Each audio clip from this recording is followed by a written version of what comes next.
Or yeah, like Kramnik, obviously very entertaining, but I can understand his frustration somewhat if I psychologically analyze it. There's three reasons to the Kramnik. Let me actually make a little demonstration. Right, I'll psychologically analyze Kramnik's craziness, and of course he complains too often, and it makes it seem less credible. But here's what I'll actually say, just from a psychological standpoint, right? This is what I'll explain it as. Number one is right. The fact that okay, hang on. Fucking thing. Okay. Number one could be he's washed up. He's an older player. He's kind of, past his prime, maybe not in the best form. Maybe some of these younger players are more impressive than he would realize or want to expect. So he's maybe like a bit of a bitter old player in that sense, somewhat. And obviously the fact that he's a former world champion and he's such a great player, imagine how you would feel. Oh, you're getting beaten by all these little young kids online, and it feels like how can they possibly beat this guy who beat Gary Kasparov, who's one of the best players of all time, world champion? How can that happen? Right. So that's part of it. That it would be like, how can you even explain that? It's not like this is some ordinary player or even like a GM. This is like, a super GM at that time. You could say again, he's past his prime and frustrated about that or can't believe it. Number two is online is dubious in the sense that anybody could be cheating at any time. And what do I use to merit that?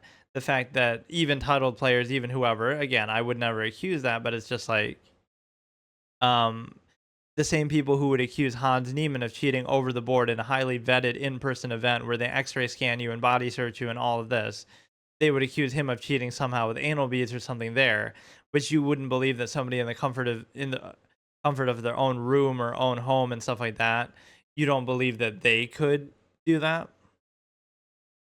Right, that oh, forget about the anal beads thing. Like they can have a thing on the wall, like Kramnik says, or I always said like, oh, somebody could be holding a sign in the outside of the window of an apartment across the street from you, like something that in a way that there's no way you could tell over camera, even if they're streaming or you're watching them. There's no way you'd be able to tell. They could do so many other little things. Somebody behind the screen doing something. Somebody somehow giving you cues who's off screen and that you can't see. There's just so many things that you could do. It'd be too easy to do it. There's too much opportunity to do it, and you would never know, right? So anybody could be doing it anytime.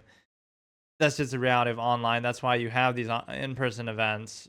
Why they're considered prestigious or whatever. Or I always make fun of that in like esports in general, right? This is one of my old quotes from a long time ago. It's like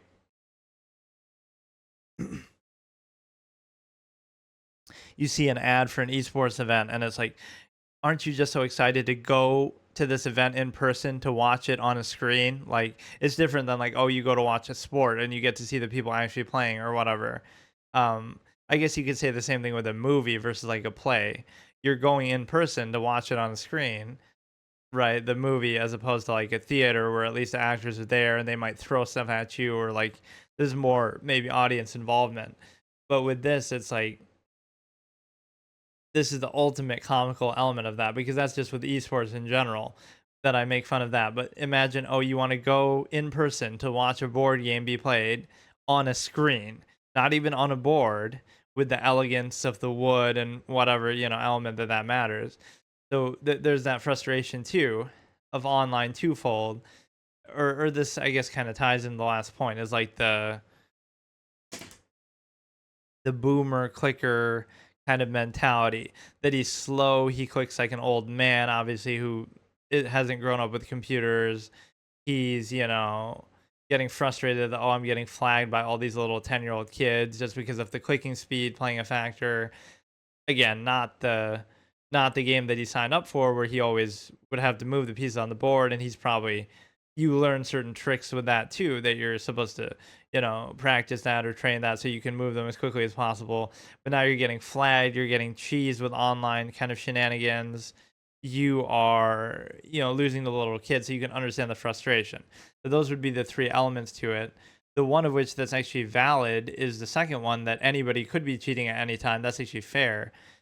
because you never really know. And again, when a 2300 FM beats Kramnik, one of the best players ever, former world champion, yes, you could say he's washed up and old and just stupid and lost his touch, but you could also say that is a little bit odd. And some of those people probably he's right about. I mean, again, I haven't watched him enough, but then he accuses a lot of the big streamers and title players. That's when he goes too far.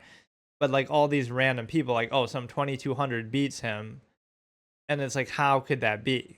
Right? Even if he's past his prime, even if he's washed up, that seems almost impossible, right? That somebody who's not even a grandmaster would just be able to do that.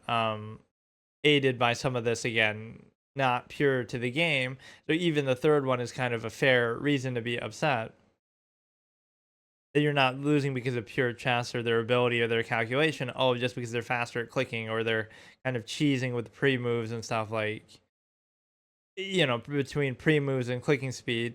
Those are things you typically don't have to worry about in real life. Like, you can kind of pre move, like where, oh, you write it on a piece of paper or something. Right. Like they show that in Queen's Gambit with Borgov or whatever. But it wouldn't be like in a speed context, like where you keep doing that, right, to be able to save time. So again, you can pre-move. That's not a part of chess that he's used to with the traditional over the board thing. The clicking speed is not something he's used to. So unfortunately, those are advantages that they have that are just part of it, but it's part of the form of playing it online that you normally typically wouldn't have to deal with. So I can sympathize with the frustration there. Most people would want to just probably pick on the first one, but it's the fact that yeah, again, he's an older player who was great, obviously washed up a bit maybe. It's the frustration of not knowing anybody could be doing anything online. It's the annoyance that even I share this part, like, oh, that it shouldn't come down to clicking speed or it shouldn't come down to, stupid stuff like that, flagging and whatever it is that people are doing that's not purely tied to the quality of the game.